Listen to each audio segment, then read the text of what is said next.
Hey guys, Score here with an official review of my Mega Man Volnutt figure. Not only do I want to show you what he comes with and what you can buy for him, but also I kind of want to give you some insight into the thought process, the decision making that went into the sculpt and into the toy in general. So let's dive right into it. The figure stands 4.5 inches tall, has 34 points of articulation, and comes with an open pair of hands and his default buster gun. Let's go back to articulation real quick. 34 points of articulation might seem like a lot for this tiny figure, but because he's put together with Revoltech joints, you're looking at 3 points of articulation for every Revoltech joint. For instance, when he bends his elbow, that's 1 point, turns in his bicep cuff, that's another point of articulation, and then turns his forearm separately from that, that's another point of articulation. So that's 3 total, and it adds up really quick. Now, because he does use Revoltech joints, it can be a little bit of a puzzle to pose your figure, especially if you want him to have an even stance, his legs spread apart evenly or standing together evenly. You want to make sure that both hips, for instance, match each other in the direction that they're facing. Otherwise, you're going to have one leg a little closer in, another farther out, and he's going to be standing kind of crooked to the side there. But because you have all that freedom, you can really get some neat poses.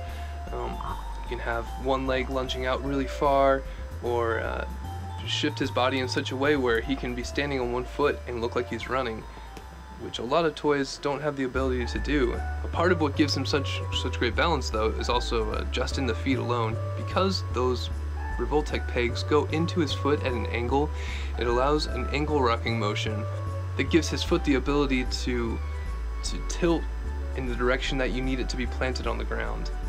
Now, there are a couple rules of thumb when it comes to posing your figure to make sure that you can achieve the sharpest looking pose possible. For instance, if you turned his head completely backwards, that obviously looks silly. There's some examples that are similar to that will help you, if you avoid these things, it'll help you get the best pose out of your figure. For instance, when you're posing your figure, you want the kneecaps to be facing forward, never behind or to the side, just like a real knee would work. And the same for the inside of his arm here. That little divot, you want that to be facing forward, not behind, because that would be like your elbow turned completely around and backwards. And just little things like that can help assure that your poses look real sharp and make the figure look how he should. When I first released this figure, there was a pre-order bonus for the first 30 people, and that came with a data figure. There is no articulation here. It's just a simple little sculpt. And it's actually got my signature there on the bottom. I've had people ask if there will be any more of these coming out, and as for now, I can't say for sure. If I do make another data, he'll probably be in a different pose, different expression, just so this data stays exclusive to those first 30 pre-orders. Another thing that it came with was one of 4 random refractor colors. I'll start with the blue, since that's the first refractor you get in the game. Now here you can see that there's a light blue and a deeper blue, and this is because in the game, when Mega Man picks up the refractor, in game it's a clear, almost white, very light blue, but when you look at it on the menu screen, it's a deep blue. And I couldn't quite make up my mind on that, so I went ahead and made both, and whoever got one or the other randomly got it. And actually, I'm not making these light blue ones anymore. If you have one of these, that's kind of a special bonus. So there's also the yellow and the red refractor. And like I said, while that light blue one is no longer available, these 3 refractors now come in a pack you can buy, and that brings us into the DLC portion. Besides the 3 refractors, we've also got 2 of the special weapons that come in a pack together. There's the Machine Buster and also the Active Buster. And these are a couple of the more unique looking weapons, also a couple of my favorites. And the Active Buster probably being my favorite. It's just really fun to fire off those missiles and it being able to home in and all that. So yeah, you get those 2 together, and then probably my favorite right now is the 3 head pack. You've got kind of a smiling face, which is based off of this screenshot loosely. We'll get into that portion of things later. And then also the helmet head with the default face that comes with the Blue Boy figure himself. And then the shouting face here, kind of appropriate for him wearing a helmet in the ruins with all the action and shooting up Reaver bots. Before moving on from all this, I wanted to mention real quick that while this is all that I have as far as accessories you can buy for the figure, that doesn't mean I'm not going to make more eventually. I do have ideas for other items that could be made, but this is all that's up at the moment. And if you guys have anything that you'd like to see made for the figure, if I hear enough people wanting a certain weapon or accessory or whatever it might be, let me know. I really would like the feedback for sure. Alright, let's move on to some of the inspiration for the sculpt, and I could talk about this for quite a while, so I'll try to make it quick and to the point. Basically, the way that me and Al have been looking at these figures is that we want to strike a balance between the in-game and the drawings, especially for this PlayStation 1 era, like Mega Man Legends is. The references can be a little sketchy, vague, or conflicting with each other.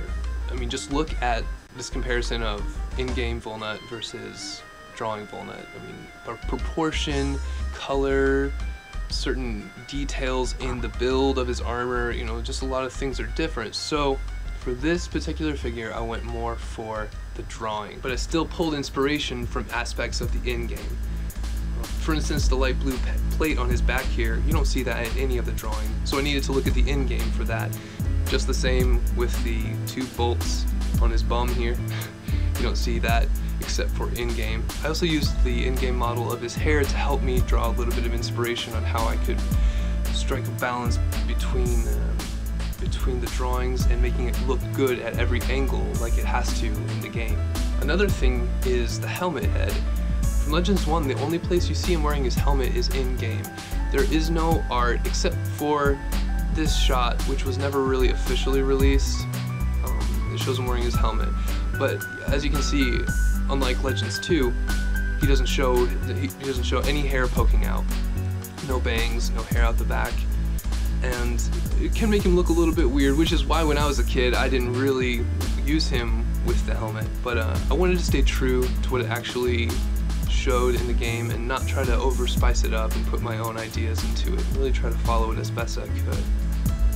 Again, when I talk about striking a balance between the in-game and the drawings, I used his proportioning from both, just a little bit of a balance of both, because you can't ignore the in-game. As inaccurate as it might be from the drawings at times, that's how you see him most of the time. You're not sitting there playing with the booklet, you're playing the game, and that's the Volnutt you see. So while they might not have been able to render everything that he was supposed to be from the concept drawings, I still wanted to follow it a little bit as far as proportioning. I have him a little bit thicker, not too thick, not too short and stumpy like he is in the game. I tried really hard to strike an even balance between the in-game and the drawings, because I didn't want to ignore either.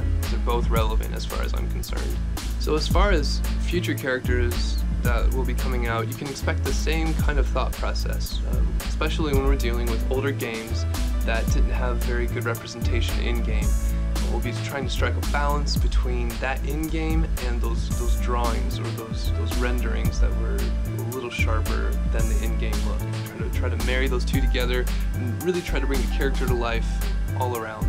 Well guys, thank you for watching this video. I hope it was entertaining and insightful, and if you have any questions, please leave them in the comments below.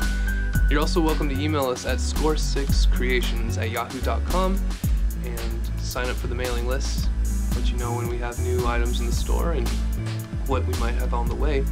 Also, don't forget to subscribe and let me know what you think of the video. Thanks guys, bye.